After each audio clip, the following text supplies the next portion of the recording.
देखो फंक्शन देखो क्या है, as special kind of relation. Function क्या होता है? Special kind of relation. देखो मैंने बताया था सबसे पहले शुरुआत होती है आपकी सेट से। पहले शुरुआत देखिए सब एक दूसरे से कनेक्टेड होते हैं।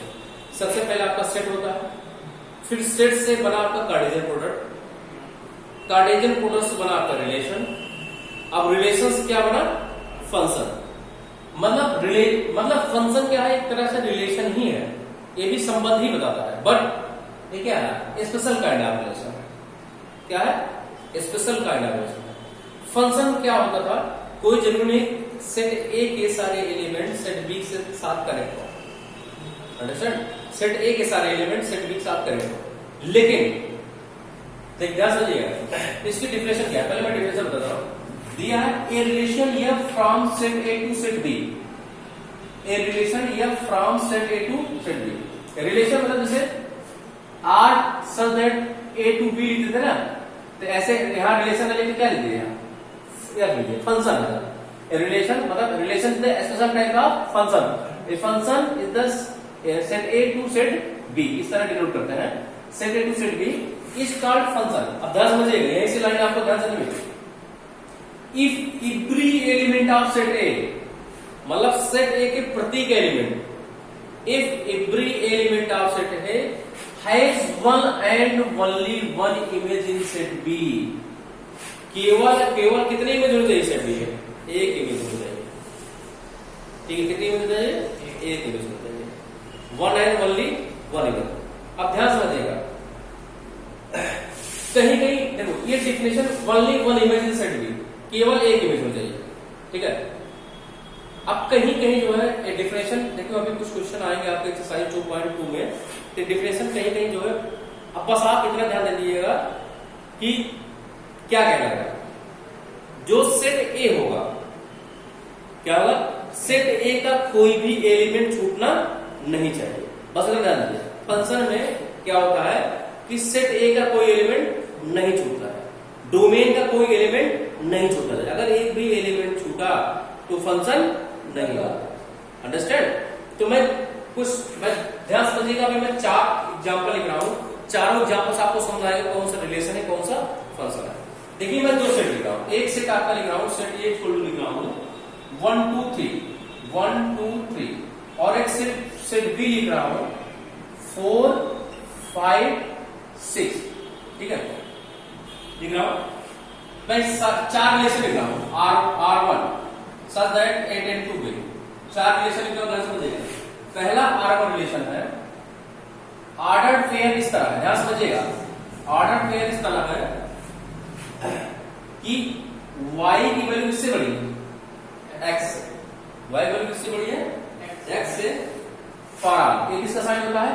For all x belong to a and y belong to b। ठीक है, ये ठीक है।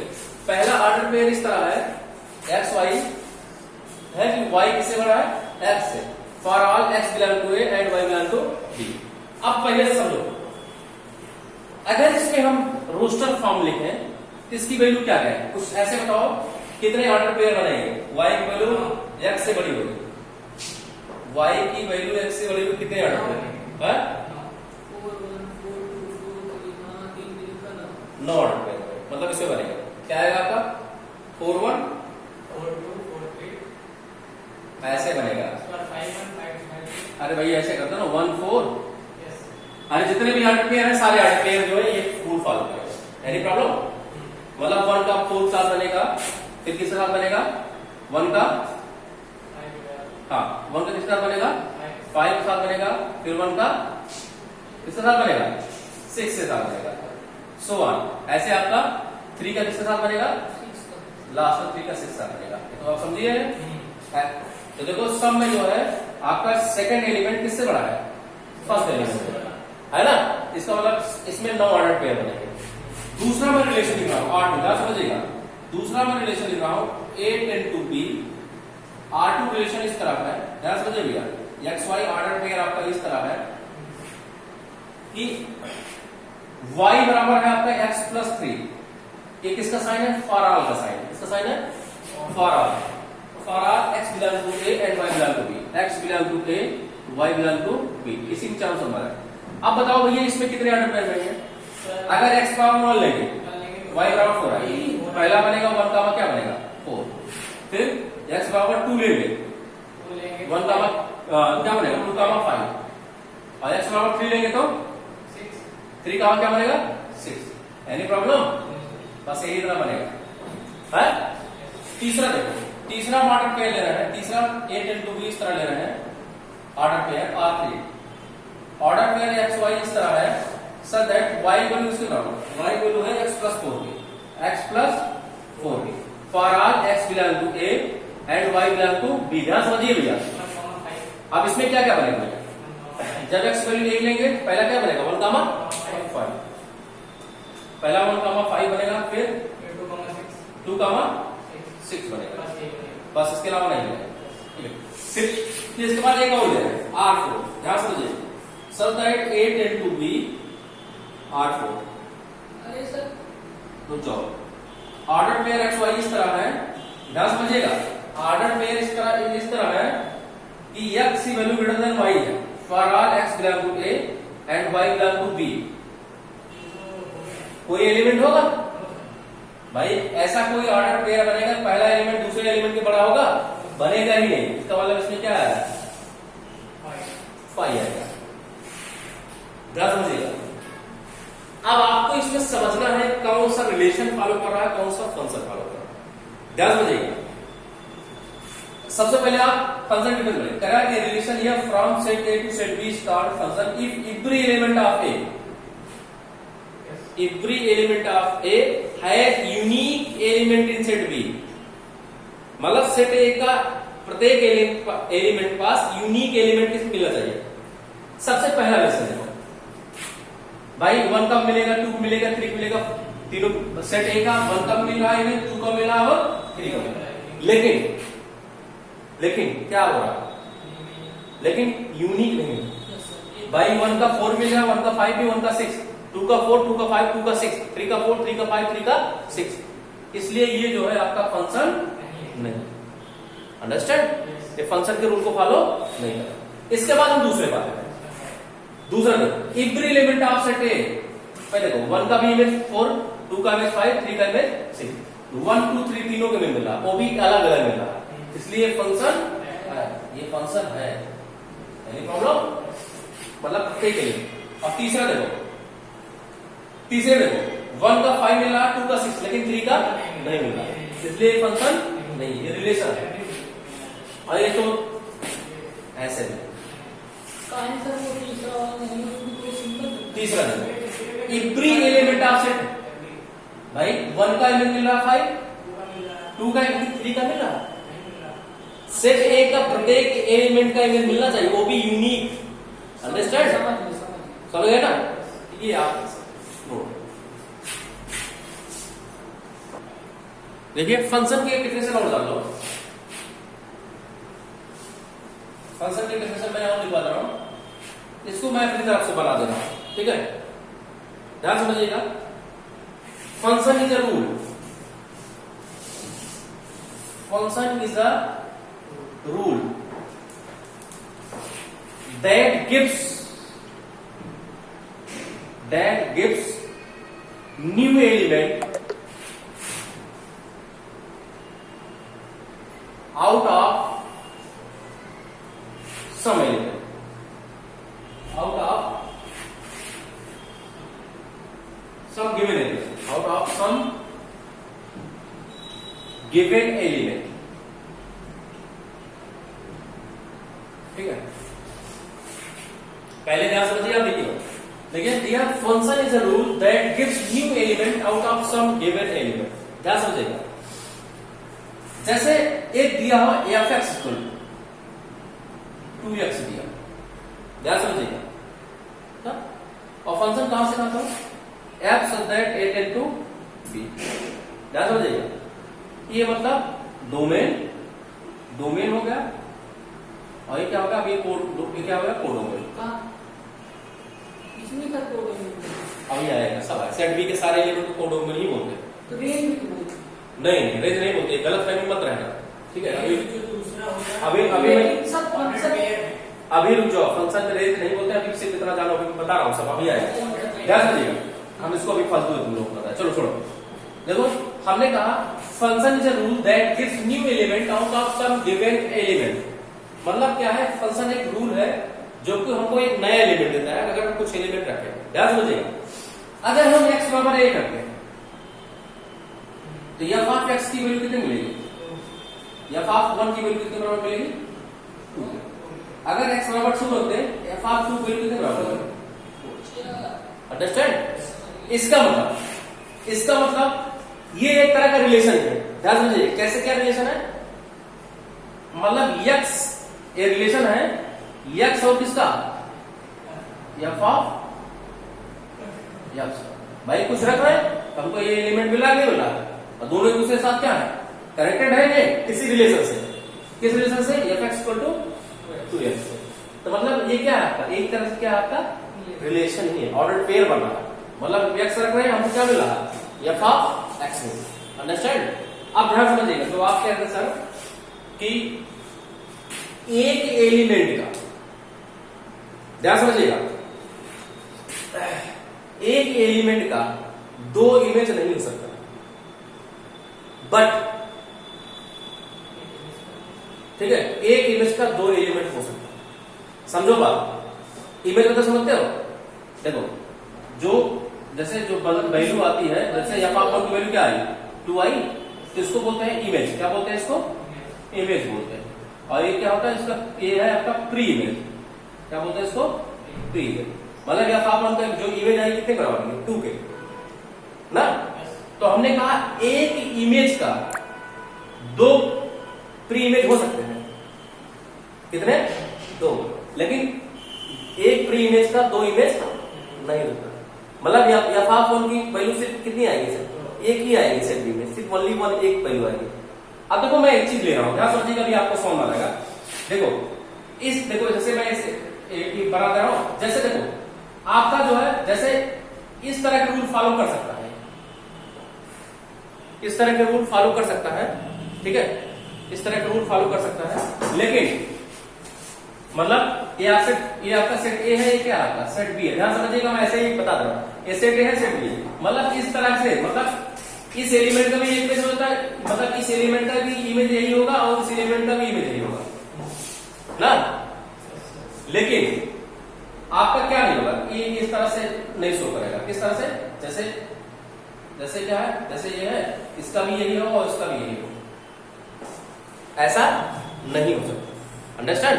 मतलब एक एलिमेंट के दो इमेज आए, ये क्या है, इम्पॉसिबल है, नहीं समझे भाई। एक एलिमेंट का दो इमेज नहीं आ सकता, लेकिन एक इमेज दो एलिमेंट के हो सकते हैं, अंडरस्टैंड। अब देखो मैं आपको बता रहा हूं कैसे, मैं एग्जांपल बता रहा हूं, ध्यान समझिए कैसे ये रूल फॉलो होगा। ये फंक्शन कहलाएगा, ये फंक्शन होगा, बट ये फंक्शन रिलेशन होगा सर, ये रिलेशन हो सकता है, ये रिलेशन काम करेगा, लेकिन मैं फंक्शन नहीं बता रहा, ये फंक्शन नहीं होगा। मतलब इस तरह का रूल नहीं फॉलो, डायमेट्रिक रिप्रेजेंटेशन में जिसको एरो डायग्राम बोलते हैं, इस तरह नहीं फॉलो करेगा। मतलब एक ही एलिमेंट के दो इमेज हमको मिले, ये क्या हो जाएगा, गलत हो जाएगा, तब फंक्शन नहीं करेगा। लेकिन एक ही एलिमेंट के दो इमेज, मतलब एक ही एलिमेंट के, मतलब दो एलिमेंट का एक इमेज मिल सकता है, ठीक है। अब देखो मैं एक लिख रहा हूं, आपके सामने एग्जांपल लिख रहा हूं, एक लिख रहा हूं f ऑफ x, एक फंक्शन लिख रहा हूं x स्क्वायर, x बराबर 1 लो तो f ऑफ 1 की वैल्यू कितने बराबर आएगी, 1। x बराबर -1 ले लो तो f ऑफ -1 की वैल्यू कितने बराबर आएगी, ध्यान समझिएगा, मैं ऐसे कर रहा हूं। ये x है, ये क्या है, ये आपका x है, ये क्या है आपका f ऑफ x है। x की वैल्यू कितना है, आप x वैल्यू 1 ले रहे हैं और क्या ले रहे हैं, -1 ले रहे हैं, और दोनों की इमेज कितने बराबर आ रहा है, अंडरस्टैंड, क्लियर हो गया ना।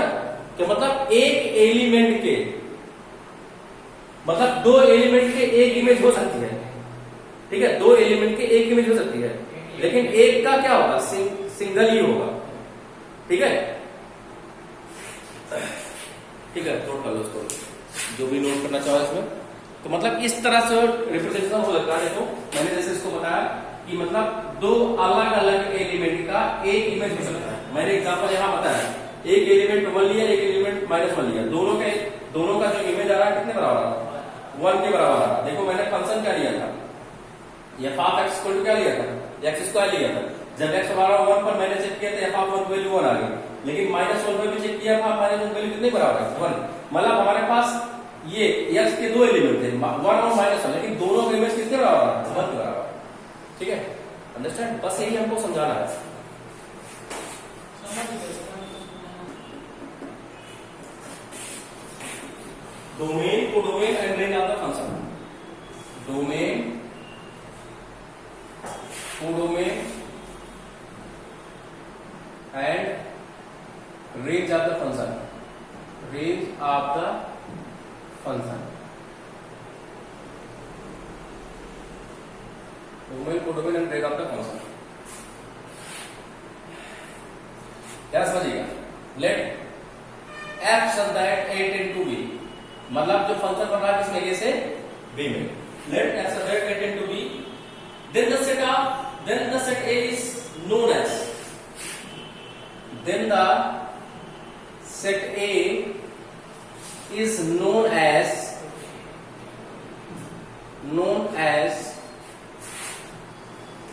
the domain of the f, the domain of f, domain of f। Any problem? मतलब पूरा सेट ए ही क्या कहलाएगा, आपका डोमेन कहलाएगा। हाँ, इसके बाद फिर and the set B is known as, and the set B is known as codomain of F, codomain of F. ठीक है, और सेट बी क्या करेगा, कोडोमेन। आप ध्यान समझिएगा रेंज क्या है। ठीक है, मैं लिख रहा हूं, मैं तब सुना the set of R F image. 10, ये तो पहला पॉइंट हो गया, ये आपका दूसरा पॉइंट हो गया, और ये तीसरा पॉइंट बनेगा क्या, the set of R F image, the set of R F image, IMAG, of element of A, of element of A is known as the range of the F image, is known as range of F image। ठीक है, ध्यान समझिएगा। अब एक चीज और एरोडायग्राम से, एक चीज फंक्शन के लिए मैं फिर बताऊंगा, थोड़ा सा और फंक्शन क्लियर होगा। ध्यान, तो डोमेन क्या होता है, सेट ए के सारे एलिमेंट को क्या बोलते हैं, डोमेन, और सेट बी के सारे एलिमेंट को क्या बोलते हैं, कोडोमेन। और देखिए हमारा मेन मकसद क्या है, रेंज का। रेंज क्या होगा, दिया the set of all F image, F image मतलब जितना इमेज बनेगी इसमें, और भी किस एलिमेंट की, एलिमेंट ऑफ ए के इमेज किसमें बनेगी, बी में बनेगी। भाई एक्स बराबर ए लेंगे तो एफ एक्स वैल्यू किसमें मिलेगी हमको, बी मिलेगी। तो ए के लिए जो बी में वैल्यू मिलेगी हमको, वो जितनी वैल्यू बी में मिलेगी वही सब क्या कहलाएगा, रेंज कहलाएगा, जितनी वैल्यू बी मिलेगी। इसका मतलब क्या होगा, ध्यान समझिएगा, इसका मतलब कहने का मतलब है कि जो रेंज होगी वो सबसेट होगी किसका, बी का।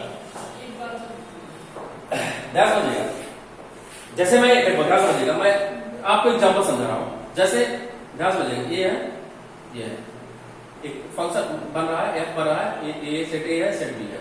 हमने यहाँ पे लिख दिया 1 2 3 4 5, यहाँ लिख दिया X Y A B C, लिख दो A B C D E F जी।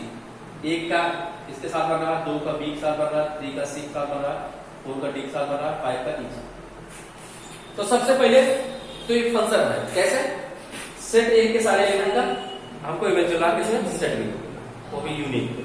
ठीक है, अब देखो सबसे पहले अगर हम किसकी बात करें, डोमेन की बात करें, तो डोमेन की बात करें, डोमेन क्या लगा 1 2 3 4 5। कोडोमेन की बात करें तो A B C D E F G. लेकिन अगर मैं रेंज की बात करूं, किसकी बात करता हूं, रेंज की, तो देखो सेट ए का कितने एलिमेंट साथ बी के साथ इमेज बना है, A B C D E. This is called range of this function. Understand? नहीं समझ? समझ में आ जाता है इसका बात क्वेश्चन वही तो था, वही पिछली बार वही रिलेशन है। ध्यान समझिएगा, क्लियर कर देते हैं कि देखो अब देखो जो सेट ए के सारे एलिमेंट है इसका इमेज क्या मिला, 1 का ए मिला, 2 का बी मिला, 3 का सी मिला है, 4 का डी मिला, F का ई मिला। इसका मतलब जो इमेज मिलेगा सेट बी में ए बी सी डी ई, यही इमेज ही क्या कहलाएगा उसका रेंज कहलाएगा। इसका मतलब रेंज किसका सब्जेक्ट हो गया, बी का। भाई कहां से पैदा हो रहा है, सेट बी एस को मिला है तो वही करा the set of R F image of element A of element of element of A का जो सेट बी में क्या मिल रहा है आपको, इमेज मिल रहा है, ठीक है, is known as range of f image. वही क्या कहलाएगा, तो पता ही उस फंक्शन का रेंज कहलाएगा जो सेट ए के एलिमेंट का जो हमको सेट बी में इमेज मिलेगा। Any problem? रेंज सर जी उसका तो इसका मतलब रेंज क्या हुआ, किसका सबसेट हो गया। कभी कभार क्या होता है पूरा सेट बी मिल जाता है, इसलिए यहाँ पे इक्वल टू का भी साइन लगा दिया, अंडरस्टैंड। तो हमारे साथ से रेंज कोडोमेन एंड समझ गए, ठीक है, एकदम सब पहले यही आपका कोडोमेन भी है, ठीक है, ये आपका कोडोमेन, ठीक है।